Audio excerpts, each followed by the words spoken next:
Did you know that Sadhana had prepared 7 different ways of walking and speaking for her role in this movie? And not only did she have to see a physical therapist for all the pain she was experiencing, but she even spent time learning how to drool correctly. That's dedication. If you offered me $1 million, which I'm sure she didn't get, for a movie role that would almost certainly secure my credibility as an actor, but then you said I needed to walk and talk in 7 different ways, and that I'd have to see a therapist for all the pain it would put me through, and on top of that, I gotta drool a certain way? Thanks, but I'll stick to making YouTube videos. Cause that's a lot of dedication and passion to put towards a craft, and I bring this up because I feel that the same amount of attention and care went into making this entire movie, or at least 98% of it. Here's what I mean. By the way, I'm GIANNI, and here's a spoiler warning. So Peranbu's basically about a man named Amudavan trying to become a good enough father for his daughter Papa, who has cerebral palsy. Cause the thing is, for the first 11 years that Papa was alive, Amudavan was working in Dubai. This meant that not only was he never around, but he didn't even want to be around because he couldn't accept the fact that his child wasn't developing normally. So his wife eventually says, screw this, and leaves, cause she's tired of all the work and stigma that comes with raising Papa alone, and cause she's in love with someone else. So she leaves Papa for Amudavan to take care of by himself in a house full of people that don't even want Papa to be around. The grandmother doesn't like her, the sister-in-law doesn't like her, and the neighbors want to kick them out because Papa screams too much. The only person who seems to like having Papa around is her cousin, who enjoys imitating her. So under all this pressure, he decides to take Papa and move to a cabin in the middle of nowhere, which is where the story really begins. It's out here in the wilderness that Amudavan finally builds a relationship with his daughter, and his most successful method of building rapport was buying her a horse, proving that even CP girls have Barbie dreams. Dude, this thing will follow your voice. Anyway, the real challenge for Dad though, besides some real estate property thugs that beat him up, is the fact that Papa has begun to menstruate. So Dad's like, what the fuck?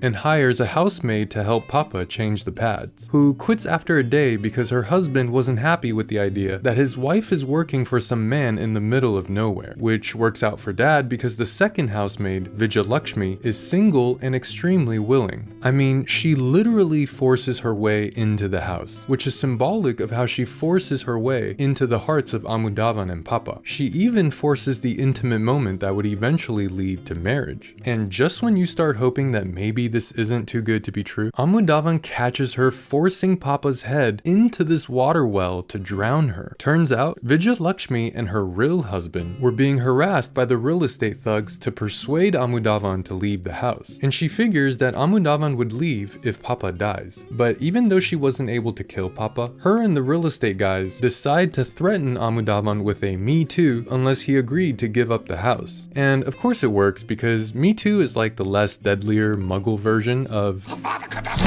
So Dad now has no choice but to move back into society, all because of a little problem with menses. After he finds a cheap hotel for the two to stay in, he gets a job as a taxi driver. Meanwhile, Papa's at home watching TV and not playing with her Barbie. But also, Papa has become self-conscious enough to want to change her pad by herself, which was a bad idea because she ends up with a fungal infection. So then Dad takes her to the hospital where the doctor tells him that there are actually care centers for those like Papa who needs extra help. And at first, Dad's like, where the hell have you been? But then he remembers that he wasn't around for 11 years. So Dad signs Papa up for a daycare. And during his first visit, one of the students tells Amudavan that the students get hit there. But when Amudavan talks to that student's dad, the dad assures him that they don't hit the students. So Amudavan lets Papa stay in the program. Meanwhile, during his taxi shift, he saves a transgender prostitute from being assaulted. In return, she helps him find a nicer place to live. One day, while visiting Papa at the daycare, Amudavan realizes that the caretakers have actually been hitting Papa. So he furiously takes Papa out of the program and visits that one kid's father to inform him of what has happened. And this is probably my favorite scene in the film. Believe it or not, I, as a cartoon, have spent quite a bit of time working in this field. And the reality is that there aren't enough daycare centers for people like Papa. So when the father expresses that he still sends his son to the program, despite despite knowing that they hit him. It's an extremely sincere sentiment that I really understand. The dad's reason is basically that the neglect a lot of these people suffer from being at home is arguably worse than the physical punishment that they might receive at the program, especially in the case of his son, who is inclined to get into trouble with the cops if he's left alone. It's important to note here too that it was implied that they only hit the students that had issues with masturbating in public, which is meant to highlight the larger societal attitudes towards human sexuality, something that this movie has been referring to the entire time. Now, at this point, Amudavan is getting really depressed and desperate. He tries to go to his ex for help, but was too ashamed to actually ask, so he just leaves. He even tries to find a male prostitute for Papa, but apparently they don't really exist. So while they're at the beach, he decides he wants to kill both himself and her by walking into the ocean. But little does he know, Mira sees all of this and stops him from taking Papa. Now, right here, right before this next cut, this movie has been fantastic. Easily 9 out of 10. I loved it. This whole scene at the beach too was so beautiful in a really dark way. It just had this really unique aesthetic. But unfortunately, what happens next has been criticized as being kind of rushed and forced, and I can't help but agree that it's true. Cause you see, in the next scene, the next cut, it's revealed that Amudavan and Mira got married, and Amudavan explains that she is why this movie is called Peranbu. The end. Wait, what? How much footage did they cut in the editing room? Imagine if in Job We Met, we went from this scene where Karina saves Shahid from killing himself to the end where they live happily ever after. I wouldn't know what to think. I would assume that what I had just watched was a science documentary about wormholes and time travel. Cause look, this movie from the beginning presented itself as a story that would show you all of the processes that nature takes part in. That's why this story was broken up into chapters the way that it was, right? Like, just consider all the little but significant moments that the director wanted us to watch. There's this one, or this one,